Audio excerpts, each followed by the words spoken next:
നിങ്ങൾ ഇന്ന് മരണപ്പെട്ടാൽ നിങ്ങൾ ഈ ദുനിയാവിൽ നേടിയ ഒന്നും തന്നെ നാളെ ആ ഖബറിലേക്ക് കൊണ്ടുപോകാൻ സാധിക്കില്ല.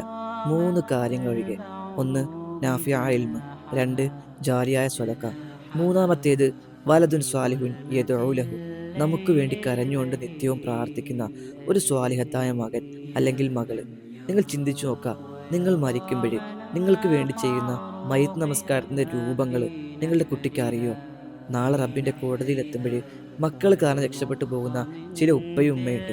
അങ്ങനെ രക്ഷപ്പെട്ടു പോകാൻ എന്ത് ദീനാണ് നിങ്ങളുടെ മക്കൾക്ക് കൊടുത്തിട്ടുള്ളത്? ദുനിയാവിൽ ഒരുപാട് ഡിഗ്രി വാരിക്കൂട്ടിയതിൻ്റെ സർട്ടിഫിക്കറ്റ് റബ്ബിന് വേണ്ട.